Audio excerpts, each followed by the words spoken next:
నమస్కారం. ఈరోజు మనం ఒక గొప్ప సత్యాన్ని మాట్లాడుకుందాం.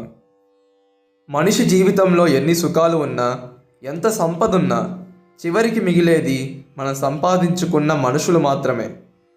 కానీ దురదృష్టవశాత్తు నేటి కాలంలో మనుషులు దగ్గర అవుతున్నారు కానీ మనసులు దూరం అవుతున్నాయి. ఒకే ఇంట్లో ఉంటూనే ఎవరికి వారు అన్నట్లుగా బ్రతుకుతున్నారు. అసలు మన మధ్య ఉండవలసిన ఆ బంధం ఏమైపోయింది? ఆత్మీయత ఎందుకు కరువవుతుంది? దీని గురించి సాక్షాత్తు ఆ శ్రీకృష్ణ పరమాత్మ ఏం చెప్పారు? మన బంధాలను ఎలా కాపాడుకోవాలో ఈ వీడియోలో వివరంగా తెలుసుకుందాం. వీడియోను చివరి వరకు చూడండి, ఎందుకంటే ఇందులో మీరు వినే ప్రతి మాట మీ జీవితాన్ని మార్చవచ్చు. శ్రీకృష్ణుడు చెప్పినట్లు, ప్రేమ అంటే కేవలం ఇద్దరు వ్యక్తుల మధ్య ఉండే ఆకర్షణ కాదు, అది ఒక అంకిత భావం. నిజమైన ప్రేమలో స్వార్థం ఉండదు. ఈ రోజుల్లో చాలామంది నేను నిన్ను ప్రేమిస్తున్నాను అని అంటారు, కానీ అందులో ఏదో ఒక ఆశ ఉంటుంది. నా మాట వినాలి, నాకే ప్రాధాన్యత ఇవ్వాలని కోరుకుంటారు. కానీ కృష్ణుడు ఏమంటారంటే, ప్రేమ అనేది ఒక నది లాంటిది. అది ఎదురు చూడకుండా ప్రవహిస్తూనే ఉంటుంది. మీరు ఒక వ్యక్తిని ప్రేమిస్తున్నారంటే వారి సంతోషంలోనే మీ సంతోషాన్ని వెతుక్కోవాలి. అది భార్యాభర్తల బంధమైనా, తల్లిదండ్రుల బంధమైనా, లేదా స్నేహమైనా. ఎక్కడైతే ప్రతిఫలం ఆశించకుండా తోడుంటామో అక్కడే బంధం చిరకాలం నిలుస్తుంది. అహంకారం బంధాలకు అతిపెద్ద శత్రువు. మనుషుల మధ్య గోడలు కట్టేది అహంకారం. నేను ఎందుకు తగ్గాలి, తప్పంతా అవతలి వారిదే కదా అని అనుకోవడం వల్ల చాలా బంధాలు తెగిపోతున్నాయి. ఒక్కటి గుర్తుంచుకోండి, బంధం ముఖ్యం అనుకున్నప్పుడు అహంకారాన్ని వదులుకోవాలి. అహంకారమే ముఖ్యం అనుకుంటే బంధాన్ని వదులుకోవాలి.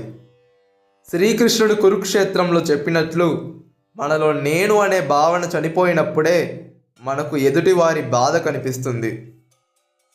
ఎదుటి వ్యక్తి తప్పు చేసినా వారి పరిస్థితిని అర్థం చేసుకొని క్షమించే గుణం ఎవరికైతే ఉంటుందో వారిని ఎవరూ వదులుకోరు.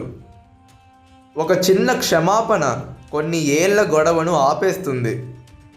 ఆ చిన్న మాట చెప్పడానికి మీ అహంకారాన్ని అడ్డురానివ్వకండి. నమ్మకం అనే పునాది.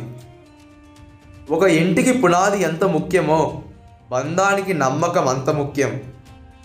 నమ్మకం లేని చోట ప్రేమ ఉండదు. అనుమానం అనేది ఒక నిప్పు లాంటిది. అది ఎంతటి పచ్చని సంసారాన్నైనా కాల్చి బూడిద చేస్తుంది. శ్రీకృష్ణుడు ఏమంటారంటే, నమ్మకం అనేది అద్దం లాంటిది. ఒక్కసారి పగిలితే మళ్ళీ అతికించిన ఆ పగుళ్ళు కనిపిస్తూనే ఉంటాయి. అందుకే ఎవరితోనైనా బంధంలో ఉన్నప్పుడు వారిని పూర్తి స్థాయిలో నమ్మండి. ఒకవేళ నమ్మలేకపోతే ఆ బంధం నుండి గౌరవంగా తప్పుకోండి, కానీ అనుమానిస్తూ వారిని మిమ్మల్ని ఇబ్బంది పెట్టుకోకండి. నిజాయితీగా ఉండడం, అబద్ధాలు చెప్పుకోకపోవడం అనేది బంధాన్ని గట్టిపరుస్తాయి. ఈ రోజుల్లో మనకు ప్రపంచం మొత్తం మీద ఉన్న సమాచారం తెలుస్తుంది, కానీ మన పక్కన ఉన్న మనిషి మనసులో ఏముందో తెలియడం లేదు. ఎందుకంటే మనం సమయం ఇవ్వడం లేదు.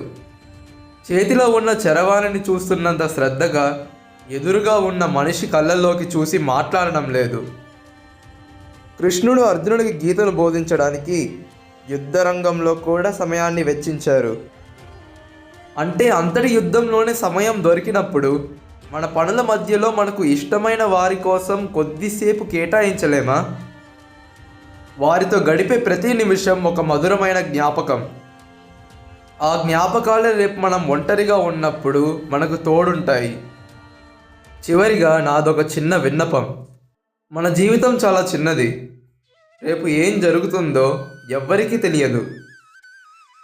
మన దగ్గర ఉన్న ధనం, పదవి ఇవేవి మనం చనిపోయాక మన వెంట రావు. మనం పంచిన ప్రేమ, మనం సంపాదించుకున్న మనుషులు మాత్రమే మన పేరు నిలబెడతారు.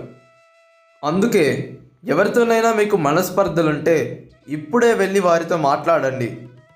మొహమాట పడకండి. మీ ప్రేమను వ్యక్తపరచండి. లోపం లేని మనిషి ఈ సృష్టిలో లేడు. కాబట్టి లోపాలను వెతకడం మానేసి మనుషులను మనుషులుగా ప్రేమించడం నేర్చుకుందాం.